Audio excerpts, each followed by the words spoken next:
we are off. Hello, my friends. Welcome to the first show of the week. It's Monday. I hope you had a great weekend. Did you watch the White House Correspondents' Dinner? What did you do? It's the first day of the rest of my life. Very excited to be here with you in the final week of April. Joined today by the great Glenn Kirschner, because justice matters, and I'm very happy to have Glenn joining me today at 21 minutes into today's program. But first, I want to get to your headlines, and remember, I can't do any of this without you. If you are not a paid subscriber, today is your opportunity to sign up if you haven't already, and if you want to pay more for this month or on a regular basis, you can always do that at patreon.com/Pete Dominic or standupwithpete.com. That's right, there are no sponsors, no ads on this show. It is supported by you, so please support it and me, and we can keep doing this and building our community together. I am sorry I didn't do the hangout last week, but I'm looking forward to being back with you this Thursday. Hope to see you there 8 p.m. East. If you're a subscriber, you get that email each and every day, bright and early, usually by midnight. If I don't get the show up by midnight, I usually get it up by 6 a.m. And there's always a nice, beautiful picture of nature slipped into that email every day. I want you to wake up to that hashtag vitamin N, so keep sending them to me. If you've never sent a vitamin N picture, maybe today is your day. So many of you are so generous and thoughtful and present and mindful about sending those amazing photos, and I just love seeing them, and I love sharing them with you, and so many of you love that part of it too. So there you go. Open that email from me if you're a subscriber and get yourself some of that vitamin N. Okay, here we go with the news. Way too much opening, talking, blabber. Here we are on Monday. It is the 29th. There are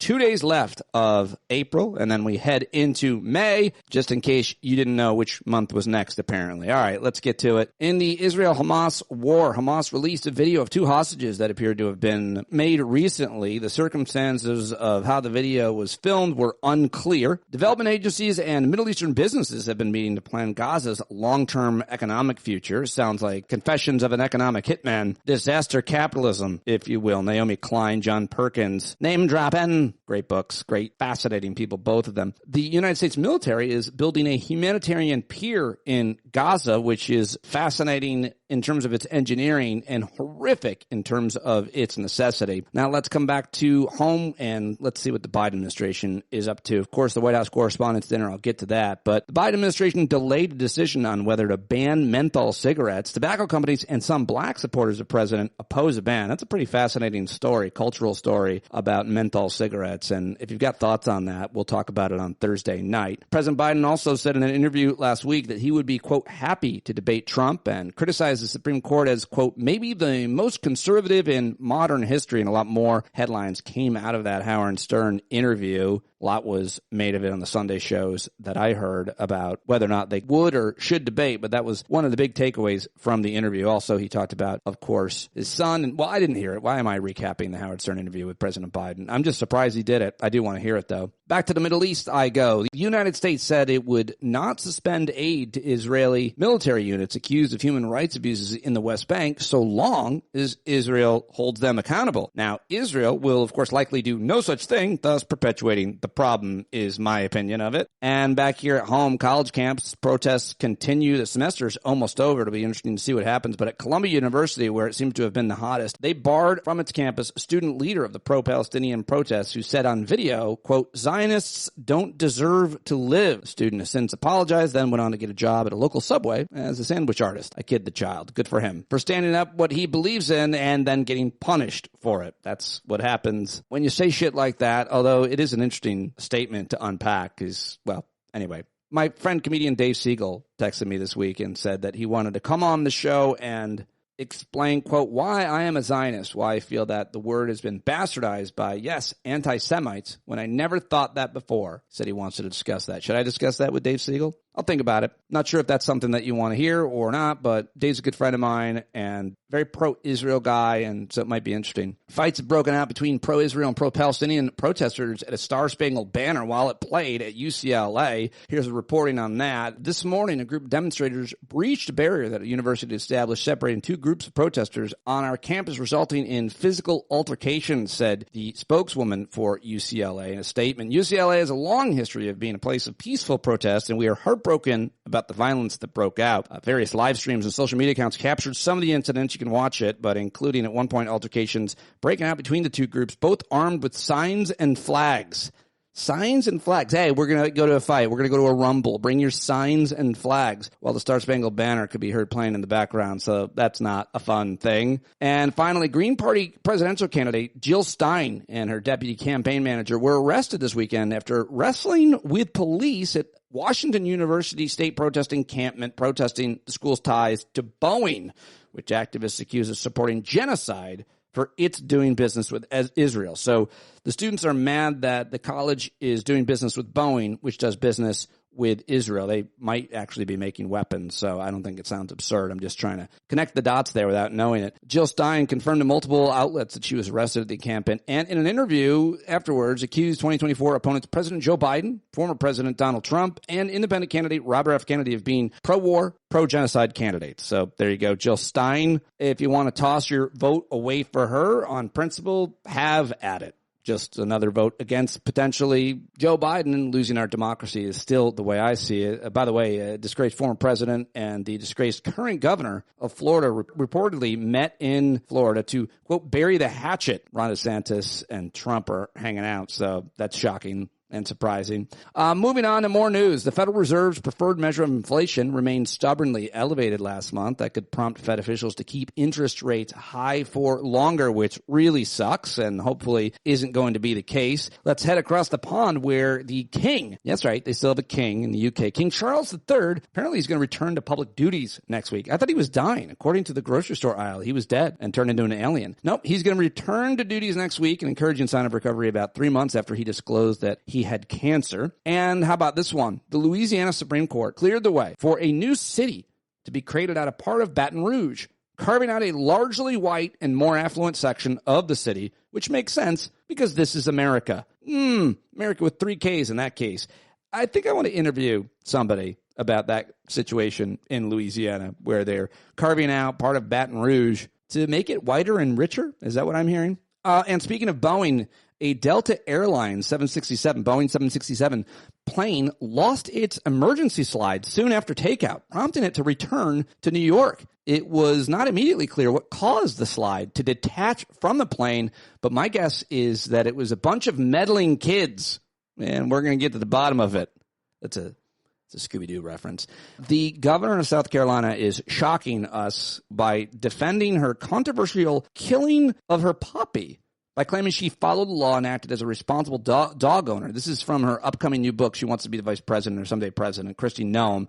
Her book is called No Going Back. Is that what she said to the puppy? She explained how she got a 14-month-old dog named Cricket, who she described as, quote, less than worthless due to aggressive behavior. Social media users began criticizing Noem for animal cruelty, says this report. Really? Well, she defended her decision in a post on Twitter by claiming her willingness to kill her pet shows she is authentic, willing to learn from the past, and doesn't shy away from tough challenges. What the fuck? What are you talking? Okay. I mean, I can't imagine like a comedy sketch or a worst thing. You used to think that like having an affair would sink your presidential hopes and aspirations. But of course, we've blown through that glass ceiling. You would think that killing a puppy, if you did that, that would just, no matter what your politics were, people would be like, nah, you can't kill a puppy. That would, it's too on the nose to make the joke, but apparently that's the case. Good luck, Kristi Noem. Remember when Mitt Romney was running and we found out he put his dog on his roof during a vacation or something? Yeah, it gets worse. Kristi Noem killed a puppy. All right, what else can I tell you? Well, nominations for the Tony Awards announced on Tuesday. This upcoming week's news. The Federal Reserve will meet this week. Local elections in England are held on Thursday, if anybody's paying attention to that. And the Kentucky Derby is this Saturday. How about that? Who's going? I think some of us listeners are going to Kentucky Derby. If you want to hook up with other stand-up listeners, let me know, and I can maybe make that happen. All right, well, those are your headlines from the weekend. There were a lot more, but those are the ones that I got for you, and I'm sure I missed something, but I do my best, and that is hopefully available to you each and every day by 12 a.m. Tell your friends. Now on to the sound. Of course, it was the White House Correspondents' Dinner, and so we'll start with a couple clips from that, and I might include the entirety of both the president and comedian Colin Jost, who I think did a great job. But let's start right now with President Biden, who went hard against the disgraced former President Donald Trump right away. You know, I forgot the White House Correspondents' Dinner was on at a long weekend. I was real busy, and I got a message from the great Tina Winsett, who said, "Whoever wrote Biden's White House Correspondents' speech pulled no punches. He went right in on Trump. Here he is." But look, age is the only thing we have in common. My vice president actually endorses me.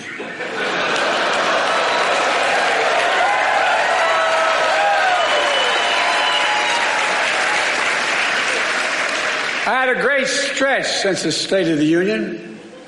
Well, Donald has had a few tough days lately. You might call it stormy weather. What the hell? A little bit more. And yes, age is an issue. I'm a grown man running against a 6-year-old. Well, I feel great. I really feel great. I'm campaigning all over the country. Pennsylvania, Georgia, North Carolina. I've always done well in the original 13 colonies. And speaking of history, did you hear what Donald just said about the major Civil War battle? Quote, Gettysburg, wow.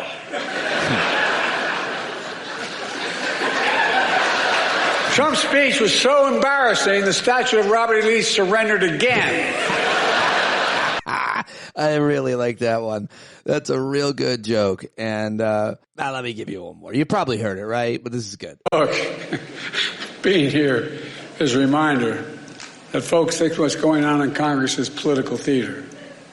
That's not true. If Congress were theater, they'd have thrown out Lauren Boebert a long time ago. It was real good, real good. And I thought Colin Jost did a real good job, but I'm going to include a whole bunch of clips, and I just got to play this last minute of his performance. But my grandfather, a Staten Island firefighter, voted for you, Mr. President.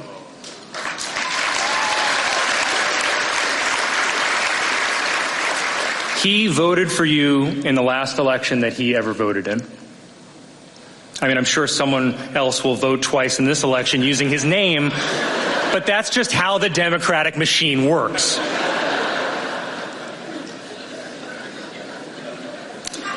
He voted for you, and the reason that he voted for you is because you're a decent man.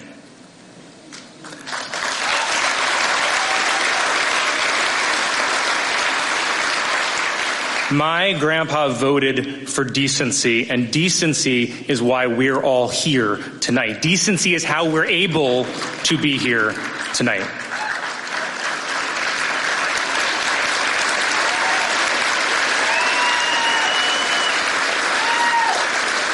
Decency is how we're able to make jokes about each other and one of us doesn't go to prison after. We go to the Newsmax after party. Yeah, there you go. Colin Jost. And just a reminder, the comedian knows that he or she is performing not for the audience in that room of stuffy journalists and fake journalists and the like, but for everybody watching at home. Never forget Stephen Colbert in 2006, which made him more famous than anything he'd done before that. And as the warm-up audience comedian for years on that show, I'd watch him take Q&A, and people almost every night would ask him about that White House Correspondents' Dinner speech, because in the room, he bombed. But in the world, he went viral with a level of respect and credibility that was never matched, in my opinion. All right, well, what else do I have for you from the weekend? I do think this conversation between the disgraced former Attorney General, Bill Barr, and Caitlin Collins on CNN was fascinating for so many reasons, the whole thing. But listen to this. He's trying to defend that he is now outwardly said that he supports Donald Trump, regardless of what Trump has said about him and done, more importantly, to the country. Listen. So just to be clear, you're voting for someone who you believe tried to subvert the peaceful transfer of power, that can't even achieve his own policies, that lied about the election even after his attorney general told him that the election wasn't stolen. And as the former chief law enforcement in this country, you're going to vote for someone who is facing 88 criminal counts. Well, look, the 88 criminal counts, a lot of those are, and I've said... Even if 10 of them are accurate. The answer to the question is yes. I'm supporting the Republican ticket. But can you say that you're voting for Donald Trump? Because you're not saying his name. You just say you're supporting the Republican ticket. I've said as between Biden and Trump, I will vote for Trump. Because he is a extremist. People don't know this unless they've read about him. I think Sarah Kendzior has written a lot about this. Siegel has talked about it. A lot of people have written about it. But he is a very extreme Catholic, and he is far more concerned about the, quote, progressive agenda, the LGBT agenda, women's reproductive rights, than he is anything else, democracy, or all the horror that Donald Trump obviously is. And I think that's pretty clear why Bill Barr feels the way he does. All about the Supreme Court and his extremist religious agenda. All right, I listened to This Week with George Stephanopoulos yesterday, and I thought his opening was really a blistering commentary on where we are at, and it's about a minute and a half, and I wanted to share it with you from yesterday on ABC. Here now, George Stephanopoulos. Good morning and welcome to This Week. Until now, no American president had ever faced a criminal trial. No American president had ever faced a federal indictment for retaining and concealing classified documents. No American president had ever faced a federal indictment or a state indictment for trying to overturn an election or been named an unindicted co-conspirator in 2 other states for the same crime. No American president ever faced hundreds of millions of dollars in judgments for business fraud, defamation, and sexual abuse. Until now, no American presidential race had been more defined by what's happening in courtrooms than what's happening on the campaign trail. Until now. The scale of the abnormality is so staggering that it can actually become numbing. It's all too easy to fall into reflexive habits, to treat this as a normal campaign, where both sides embrace the rule of law, where both sides are dedicated to a debate based on facts and the peaceful transfer of power. But that is not what's happening this election year. Those bedrock tenets of our democracy are being tested in a way we haven't seen since the Civil War. It's a test for the candidates, for those of us in the media, and for all of us as citizens. I just thought that was real good and wanted to share it with you. All right, I thought this was a pretty interesting moment for Senator Tim Kaine, who ran as Hillary Clinton's running mate for vice president. Senator Kaine was on Meet the Press talking to Kirsten Welker and said that running with Hillary Clinton in 2016 gave him a, quote, PhD in the continuing existence of a double standard for women. You say in one section of the book, 2016, when you were then Secretary Clinton's running mate, taught me some painful lessons about a country I thought I understood. What are the lessons? How do they apply to this election, particularly when President Biden is losing support among young voters over this very issue we're discussing, the war in the Middle East? A couple of things that I learned along the way, Kristen. I embarked on this Virginia Nature Triathlon when I turned 60 and celebrated 25 years in public life. 2016, one of the things I learned pretty powerfully is there's still a double standard affecting women. Look, I knew that intellectually. I'm married to a professional woman, and I've seen it in her lives and in the lives of others, but not until I was on that trail with Hillary and saw a good person and a good public servant, judged more harshly than her opponent in numerous instances. I think I really got a PhD in the continuing existence of a double standard for women. But I also learned on my journey something really important.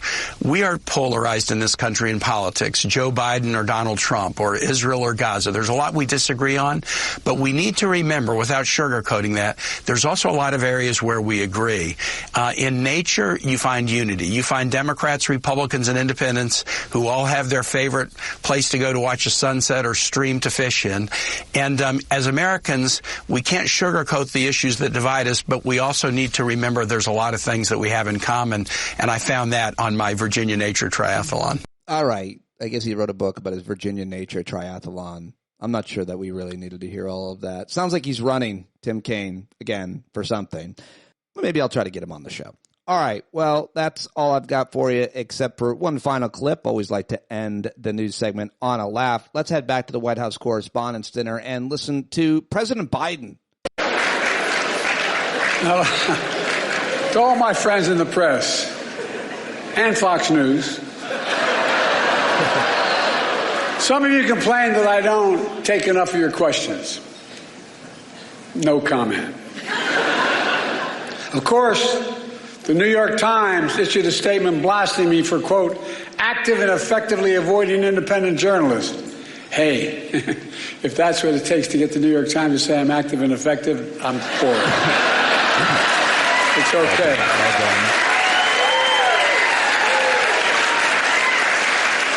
I have higher standards.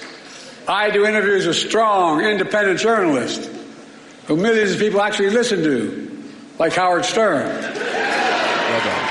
Well, there you go. That is yesterday's news and sound from Earth One. And now it's time to get to my guest on today's show. It's the great Glenn Kirschner. I thought it would be perfect time to talk to him after week one of Trump's first criminal trial, and Manhattan is finished, and looking forward to week two as well as what happened at the Supreme Court and more. Always great to catch up with Glenn. He's a really close friend of mine, and we've done a lot together over the past few years. Of course, I met him on set, on panel at MSNBC. He's going on to have an amazing career as an independent commentator. It was hugely popular YouTube channel, and you can find him everywhere, of course, on Twitter, social media commentary, as podcasts now. All of that is linked in the show notes to find all of Glenn's stuff. You can support him on Patreon. Thanks to me, I set that up, and he always acts like he owes me. He's done more than enough for me, including his great appearances like today on this show. It's time for the Kirschner Report with Glenn Kirschner, because justice matters.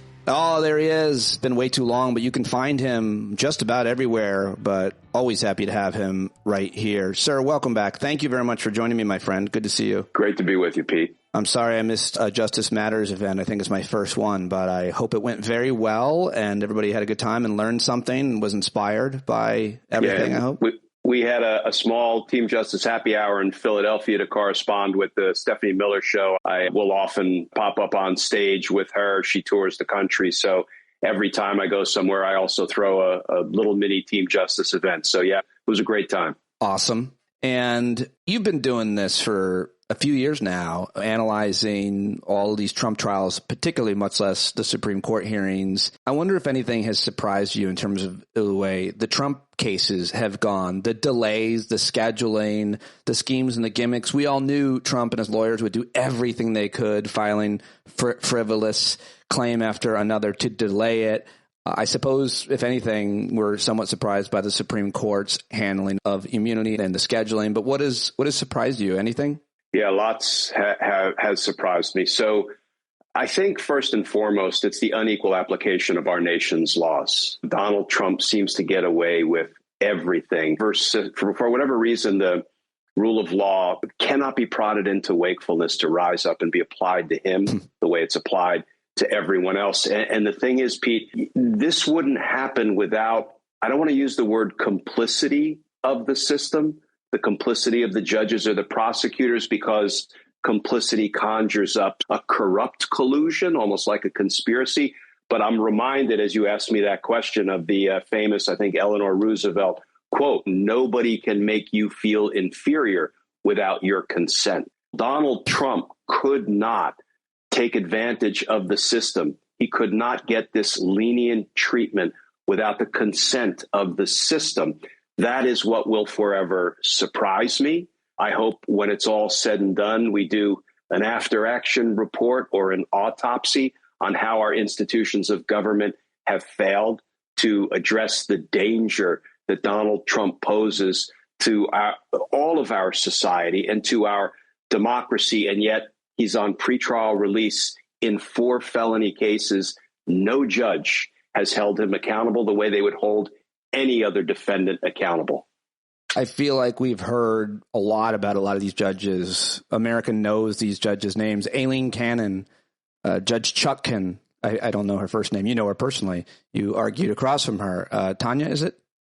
Tanya Chutkin. I used to try murder cases against her. We unfortunately haven't seen her in action on the trial, just the pretrial hearings, I think. But now everybody's learning Judge Merchan's name. And I wonder what you think of this judge and the question around contempt and how he's generally handled the first week, jury selection and so on. How do you think that went? Is he being held to a different standard in this New York case, Manhattan, with this judge? Yes, he is. And listen, I'm loath to criticize Judge Juan Merchan because I think by and large he's been doing a wonderful job presiding over the case. He's made all the right rulings on some challenging evidentiary issues. But for whatever reason, he is also kicking the can down the road on ultimately holding Donald Trump in criminal contempt. Donald Trump has committed the crime of criminal contempt a dozen times over. The evidence is right there in black and white, and Judge Merchan keeps pushing down the calendar the day of reckoning for that. And the day of reckoning is really consequential in a couple of ways. One, fines, $1,000 per count of criminal contempt doesn't mean squat to Donald Trump, but 30 days in jail for each count of criminal contempt will probably get his attention in the event Judge Merchan decides to give him any jail time. And there are a lot of ways you can do it. For example, one thing he could do is hold him in contempt, order him to serve, let's say, a week in confinement.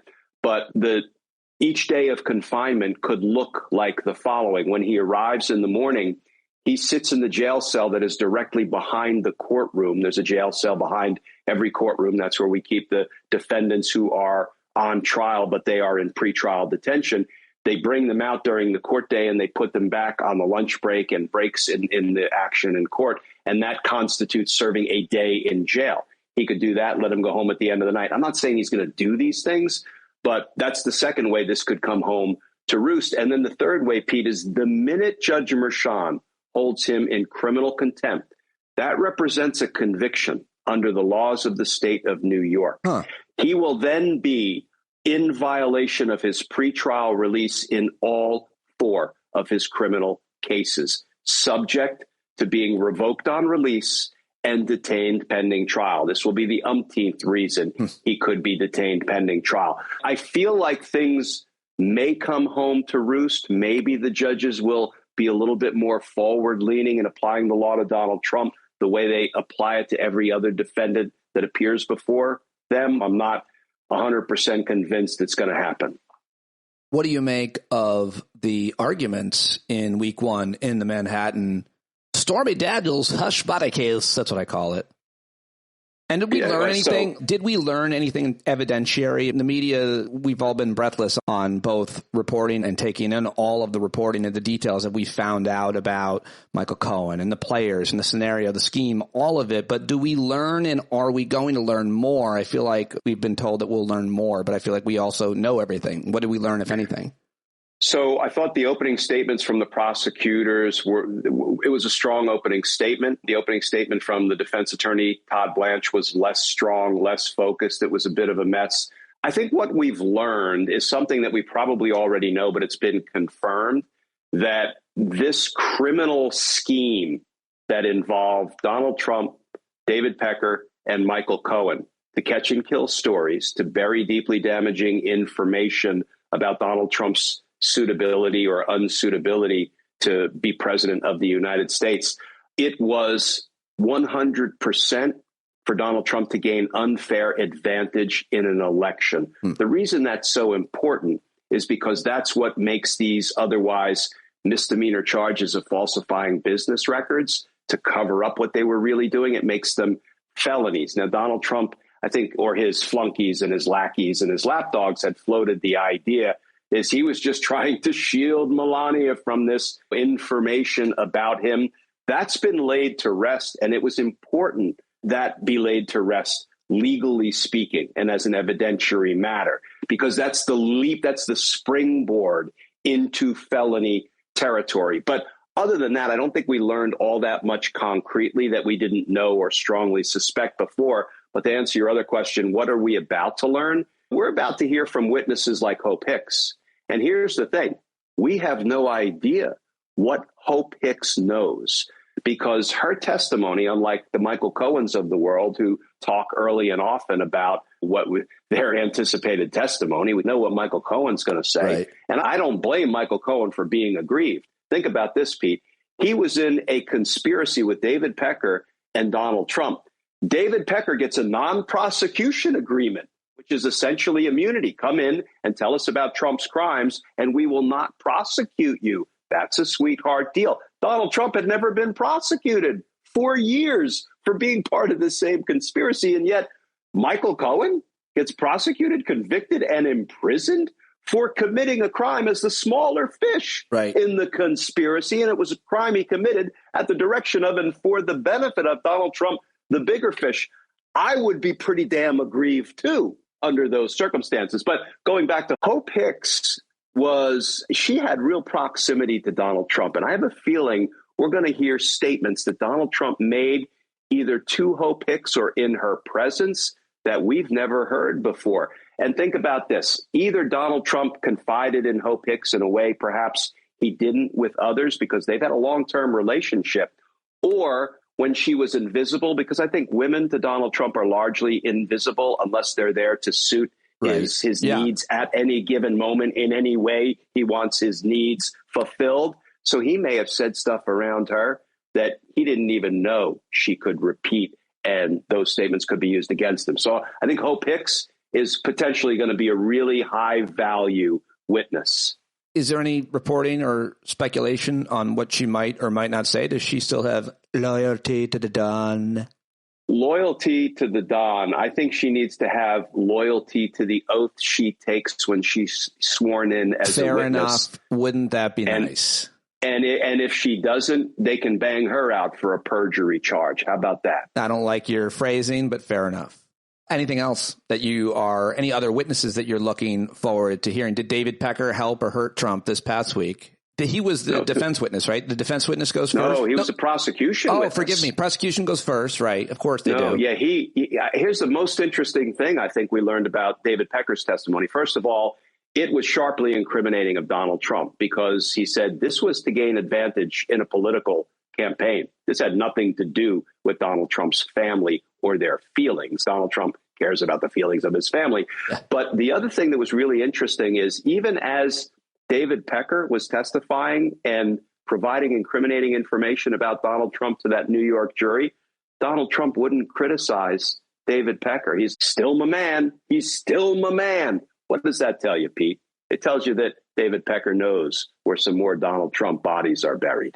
I won't ask you to speculate about future witnesses because I want to move on to something else. But just one question about the jury. Any concern at this point that you have in the reporting of the jury that there might be a MAGA person who would hang it all up? We can't. Is there any other concern about the jury? But what I will say is I trust Alvin Bragg's prosecution team, and I trust Judge Merchan to have sniffed out a mole if a mole was trying to get on the jury, and there are lots of ways we can do that. So I'm as comfortable as I can be because I know the jury selection process, and I think you have quality participants in the prosecutors and Judge Merchan conducting that process. I think the jurors will take their oath seriously and decide the case based only on the evidence they hear introduced during the trial. Oh, I just thought of one more. Judge Merchan this past week said to Donald Trump's lawyer, Todd Blanche, I believe, that you're quickly losing credibility with the court or with me or some, I'm paraphrasing. In your experience, is that kind of comment common? Have you ever heard something like that? I know judges are harsh, but what about that one? It's the death knell to an attorney's credibility when a judge tells you, in this case, you are losing all credibility with the court. What that means is anytime Todd Blanche makes an argument, Judge Merchan is going to scrutinize it carefully to make sure he can credit it, he believes it, it's worthy of his trust. And that I've been criticized by judges, but I've never had a judge say anything like that. And I don't think I've ever heard a judge say anything like that about one of my colleagues or any of the prosecutors I supervised. It was a pretty dramatic and damning statement coming from a judge. What's the meanest thing a judge ever said to you? Did it hurt your feelings?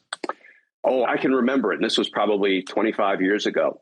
I was arguing a particular evidentiary point, and the judge really didn't like it. And he tried to push me off it and push me off it and push me off it.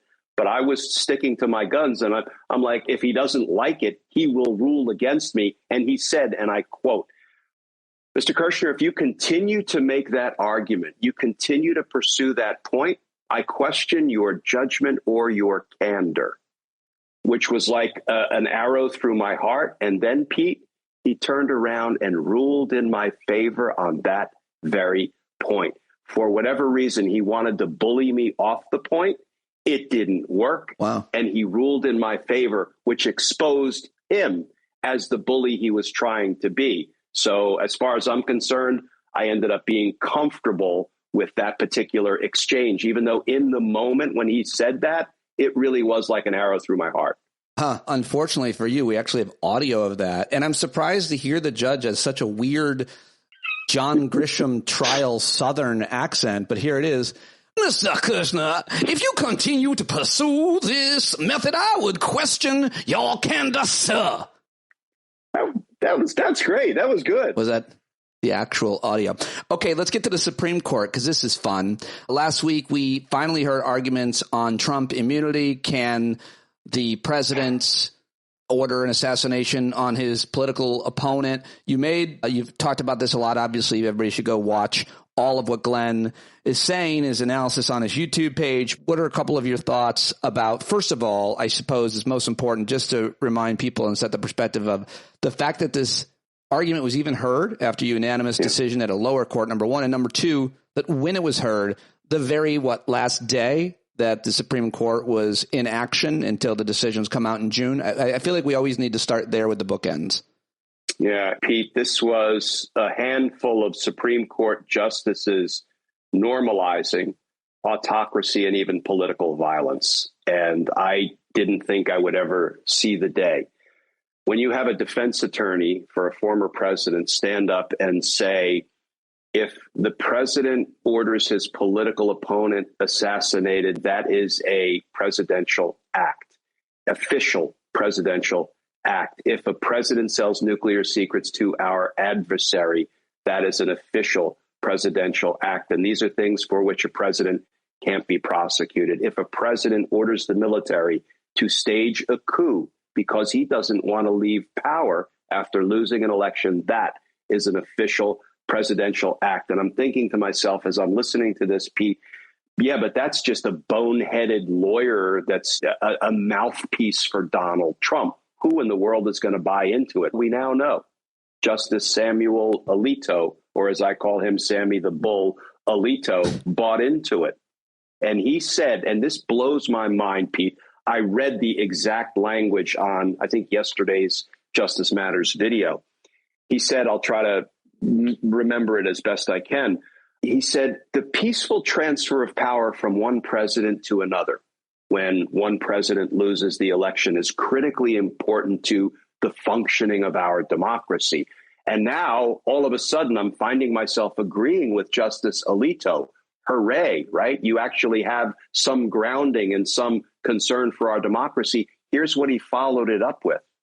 So, if a president is forever worried being prosecuted by the incoming president for vindictive or nefarious reasons, even though the outgoing president didn't commit any crimes, he will not be able to be comfortable in his retirement. And that will be a bad thing. So presidents must have immunity when they leave office, or they're going to have to pardon themselves before they leave office. And I'm thinking to myself, wait a minute. If he's so concerned that presidents are forever being prosecuted when they leave office by vindictive incoming presidents, where did he come up with that? That's never happened. And presidents have never had immunity, and they've never been allowed to pardon themselves. So what the F are you talking about, Sammy the Bull Alito? It was like in the upside down as far as legal reasoning goes. He's going to base a decision on a circumstance that has never happened in our nation's history. That is the opposite of thoughtfully ruling in a particular case. Any other comments? Other than that, I thought it went swell. Any other comments or observations about the arguments, the timing, or do you want to make a prediction? Yeah, so, look, they have three possibilities now. Yeah. One, they rule that a president is not a king and he can't commit all the crimes he wants against the American people without being prosecuted for it. So they reject absolute immunity. They return the case to Judge Chutkan. She puts it back on the trial track, and we could have it tried in August or maybe September. That's the best result. That is the result that actually honors the Constitution, the express language of the Constitution, which says a president can be impeached and still be prosecuted for the same conduct for which he was impeached. So where they get absolute immunity from, the Constitution says the exact opposite. Second thing they could do on the other end of the spectrum is say presidents are kings, they're monarchs. Doesn't matter that we fled that and fought against it. They can't be prosecuted for anything. And then Joe Biden is our current dictator, and he can do anything he wants to keep Donald Trump from taking power if he wins the election, because the Supreme Court will have given him license to do that, which is an interesting thought experiment. If we are now in a dictatorship because the Supreme Court tells us we are, do we want a benevolent dictator or an evil dictator? Let's hope we don't get there.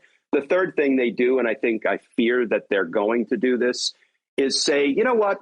We need to know more about each and every act Donald Trump committed, because some might enjoy what we call outer perimeter official acts, a little light treason around the edges, right? Maybe a president really should have immunity for some of that stuff. And the only way we'll know whether all of the different things in the indictment that Donald Trump is alleged to have done is in the heartland of official acts or dwelling on the outer perimeter is to give the case back to Judge Chutkan, have her hold months worth of evidentiary hearings, and then have her return the case to us after she has made findings on each act, and whether it's heartland or outer perimeter or beyond outer perimeter. And then we'll decide the case, which means Donald Trump gets tried in, 2026. Oh, we'll see about that. All right.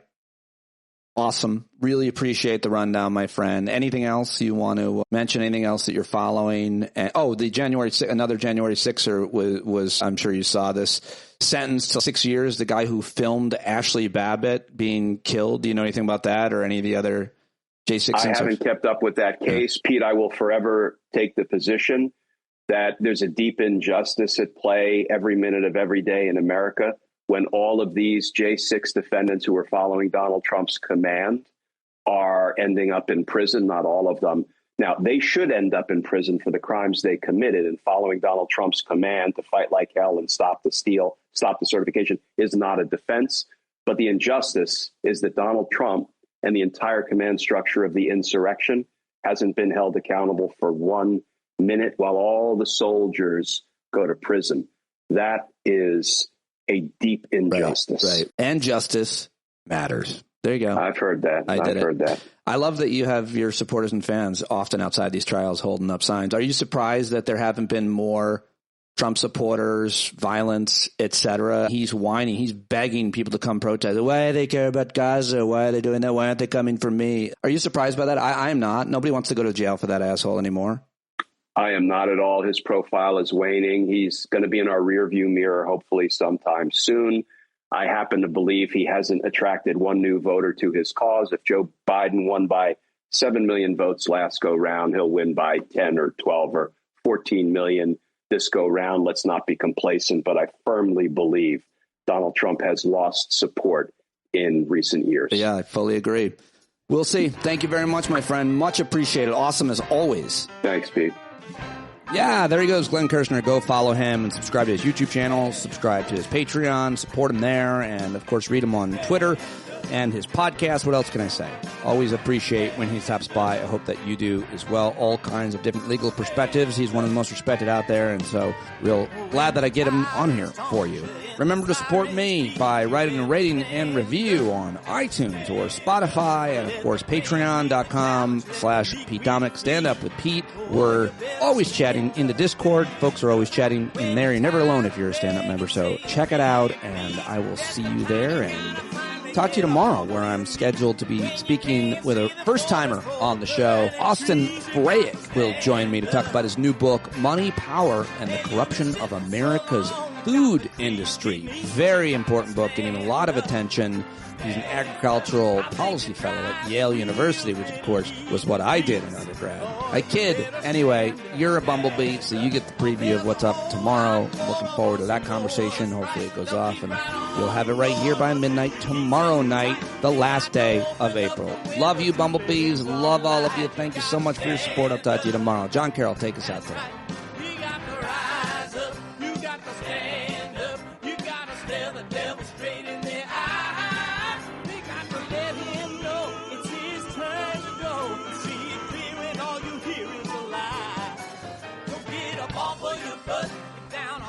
Your fence, even if it ain't a very friendly audience, well, they'll begin to listen when you start making sense, and you stand up, stand up. No need to point your rifle to defend your town, just stand up, stand up. You know they can't deny you what you're laying down. Boy, you better stand up, stand up.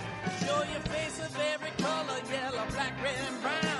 The place where every lost child will finally be found. There's only one thing to do before we stand our ground, and that's stand up, stand up. Well, the founding fathers saw a land for all. They had to stand up, they had to stand up. They had a keen imagination for a crystal ball, drawing all the plans for a stand up. But all they had to go on was the time they were in, with other causes for laws, and since they weren't even sin, they knew that change was gonna come before the change could begin. They had to stand up. All right, they had to stand up. We got to stand up. We got to look the devil square in the eye. We gotta let him know it's his time to go, and make it clear when all we hear is a lie. Why you lying awake wondering where the money all went? It'll be the cost of freedom that'll go unspent. You can see him flee the scene of that experiment if you stand up. Alright, we got to speak up, we got to reach up, and raise your voice in every way you know how. Don't be toes up, you got to show up. Ain't no better time to do it but now. No need to pledge allegiance to no wanton tribe. Rise up, show obedience to the voice inside, and listen well and it'll tell you not to run and hide. It says stand up.